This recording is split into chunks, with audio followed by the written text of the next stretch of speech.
Hi guys, welcome back to Chasing Cases with Maddie, of course. Today I am bringing to you guys a very interesting case. This one has always puzzled me because there is so little information out there about it, and it's a case that happened so long ago that you would think that there would be more information out there. So without further ado, let's get into it. Let's go chase some cases. Today we are going to be covering the case of Johnny Gosch. After leaving his house early in the morning to deliver newspapers, sometime between 6 and 7 a.m., Johnny disappeared. Johnny was a typical young boy working a paper route at just 12 years old. He lived in Des Moines, Iowa with his parents Noreen and John. He was known to be very responsible, dropping the newspapers on time every day. In the early morning hours of September 5th, Johnny left the house to deliver his papers on his paper route. Although he was commonly known to wake his father up to join him for help on his paper route, Johnny didn't wake John up that morning. Johnny did, however, bring the family dog Gretchen with him. Later that morning, the Gosch family began receiving phone calls from customers along Johnny's route claiming they hadn't seen him yet and they didn't receive their paper. Johnny never came home after his paper route. In the investigation, the last known sighting of Johnny was at the Des Moines Register when he was picking up his newspapers. Other paper carriers saw Johnny that morning. One paperboy named Mike reportedly saw Johnny talking to a stocky man in a blue car.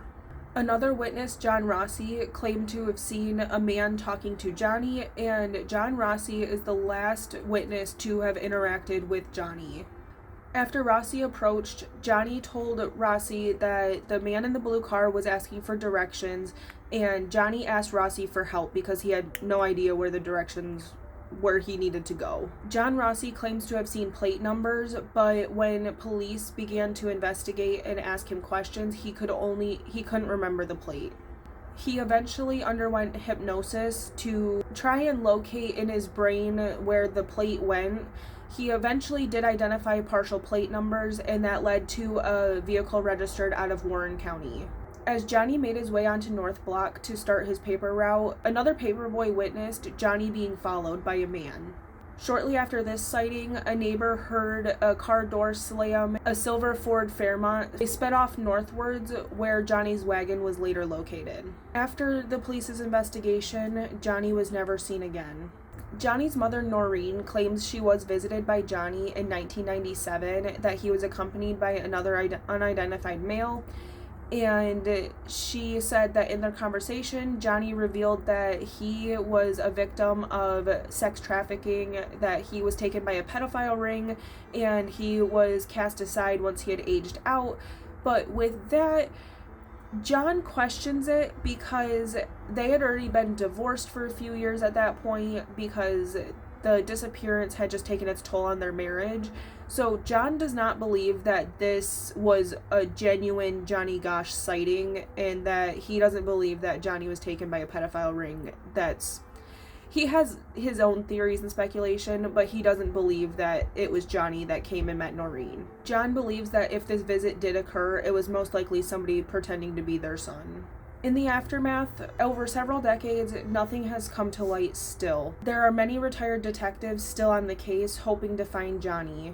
Johnny Gosch was one of the first people to be featured on a milk carton. He was one of the first people that kicked off the missing kids on the milk cartons. And with that is the end of this week's video. I hope you guys enjoyed it. I send my love to the Gosch family because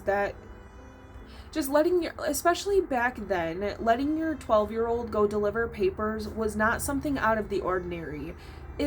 Back then, people were letting their 6-year-olds go deliver papers and all that. It wasn't a big deal, but suddenly our world was no longer safe. So with that, I send my love to the Gosch family, and I'm going to get out of here. I hope you guys enjoyed this week's episode of Chasing Cases. I know I did. I will see you guys next week for a vlog, and in 2 weeks for another episode of Chasing Cases. I love you.